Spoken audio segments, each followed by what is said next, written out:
మరో దీక్షకు రెడీ అవుతోంది వైసీపీ. వ్యవసాయ ఉత్పత్తులకు గిట్టుబాటు ధరల కోసం గుంటూరులో జగన్ దీక్ష చేయబోతున్నారు. మే 1, 2వ తేదీల్లో జరిగే దీక్ష ద్వారా సర్కారును కదిలించడమే జగన్ లక్ష్యమంటున్నారు వైసీపీ నాయకులు. మరోవైపు ఏపీ ప్రభుత్వం కూడా వైసీపీ దీక్షపై దృష్టి సారించింది. మిర్చి పంటకు ధర పడిపోవడంతో తెలుగు రాష్ట్రాల్లోని రైతులు తీవ్ర ఆందోళన వ్యక్తం చేస్తున్నారు. ఏపీలోని పలు ప్రాంతాల్లో మార్కెట్ యార్డ్కు తరలించి తమ నిరసన తెలియజేస్తున్నారు రైతులు. ఆరుగాలం కష్టించి పండించిన పంటకు గిట్టుబాటు ధర లేక రైతులు నానా అవస్థలు పడుతున్నా టీడీపీ ప్రభుత్వం పట్టించుకోవడం లేదని ప్రతిపక్ష వైసీపీ ఆరోపిస్తోంది.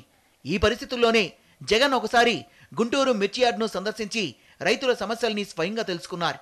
రైతుల కోసం తాను దీక్ష చేయబోతున్నట్లు జగన్ ప్రకటించారు. ప్రతిపక్ష నేత దీక్ష ప్రకటన చేసిన వెంటనే ప్రభుత్వం ఉపశమన చర్యలు ప్రారంభించింది. మార్కెట్లో మిర్చి అమ్ముతోన్న రైతులకు క్వింటాల్కు అదనంగా 1500 రూపాయలు బోనస్గా ఇస్తున్నట్లు ప్రభుత్వం ప్రకటించింది. విపక్షాన్ని ఎదుర్కొనేందుకు వెంటనే రంగంలోకి దిగి యాక్షన్ ప్లాన్ అమల్లోకి తీసుకొచ్చింది. దీంతో వైసీపీలో రైతు దీక్షపై విస్తృతంగా చర్చ జరిగింది. రైతులు నష్టపోయాక ప్రభుత్వం కదిలి సహాయం చేసే కంటే ముందుగానే రైతుల్ని ఆదుకోవాలని డిమాండ్ చేస్తోంది. జగన్ దీక్ష కేవలం మిర్చి రైతులకే పరిమితం చేయకుండా మొత్తంగా అన్ని రకాల పంటలకు మద్దతు ధర కోసం వైసీపీ అధినేత జగన్ 2 రోజుల దీక్ష చేయబోతున్నట్లు ప్రకటించారు. గుంటూరు వేదికగా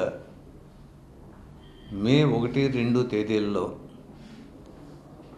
ధర్నా నిర్వహించబోతా ఉన్నారు. రైతులను ఆదుకోండి, రైతులకి గిట్టుబాటు ధరలు కల్పించండి, రైతులకు కనీస మద్దతు ధరలు ఇవ్వండి, రైతుల ఆత్మహత్యలు నివారించండి అనే ఉద్దేశంతో ఆయన చేపట్టబోతా ఉన్నారు. దాని ద్వారా ఆయన ప్రభుత్వంలో చలనం వచ్చుద్దేమో. రైతు పండించిన పంటకు గిట్టుబాటు ధర కోసం ధరల స్థిరీకరణ పేరుతో 5,000 కోట్ల నిధిని ఏర్పాటు చేస్తామని టీడీపీ ప్రభుత్వం హామీ ఇచ్చింది.